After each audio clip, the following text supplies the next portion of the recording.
Bonjour à toi. Dans cette petite vidéo, laisse-moi te montrer la voix de Tokyo Revengers. J'ai pas dit Avengers, mais Revengers.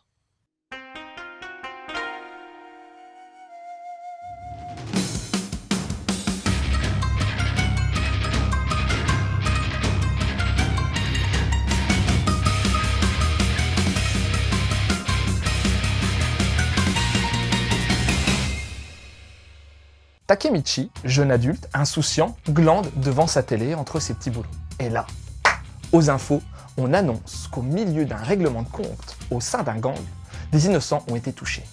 Parmi les victimes, sa première et unique petite amie, Hinata. Bouleversé, Takemichi ressasse ça durant sa journée et, après le boulot, en attendant sur le quai de la gare, il se retrouve victime d'un accident. Il est projeté sous le train. Pas cool. Sa vie défile dans sa tête. Mais ça finit par ne pas s'arrêter.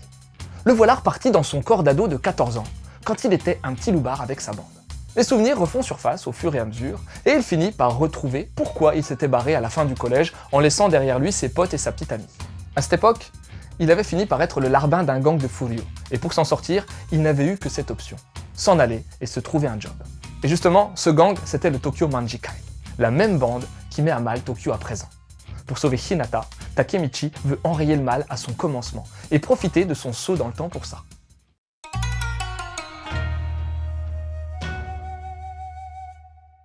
Côté graphisme, Tokyo Revengers use habilement des standards actuels du genre shonen.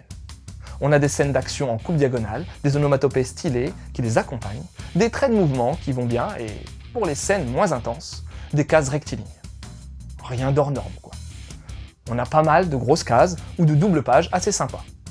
Par moments, le mangaka utilise aussi des angles de vue bien immersifs. Il y a aussi les cartouches qui présentent une petite particularité.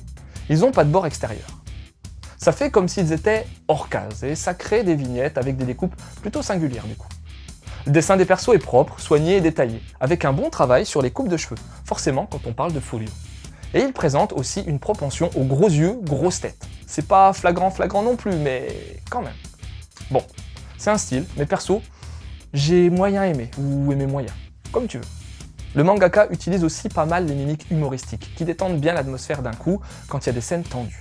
Les décors sont bien présents, suffisamment détaillés, et s'effacent parfois derrière les persos pour bien les faire ressortir. C'est Glénat qui édite ce titre en France. Rien à redire, édition classique avec un petit teasing du tome 2 à la fin.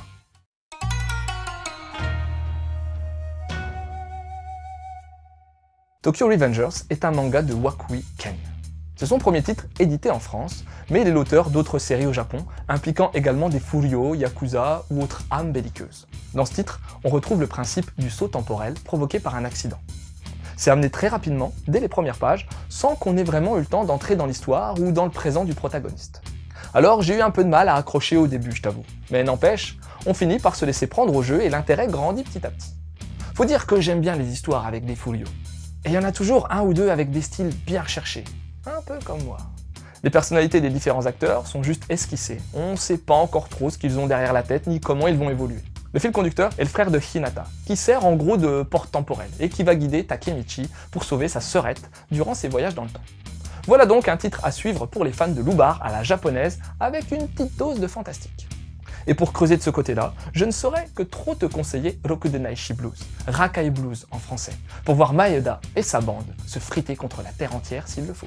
Concernant l'aspect du voyage temporel, t'as Zippang. Là, c'est carrément tout un bateau de la marine japonaise contemporaine, avec tout l'équipement dernier cri, qui se retrouve projeté en 1942 durant la guerre du Pacifique. Prendre la responsabilité de changer l'histoire est alors un gros dilemme. Sinon t'as Oro, créé par, s'il vous plaît, Buronson et Miura Kentaro. Et là, c'est pas au milieu de batailles de Furio, mais en pleine guerre face à Gengis Khan qu'un jeune champion de Kendo est alors envoyé dans le passé. Voilà, c'était Lou, j'espère que cette petite chronique t'aura donné envie de lire Tokyo Revengers. Je te laisse et continue de suivre la voie du manga. But first, shut the fuck up.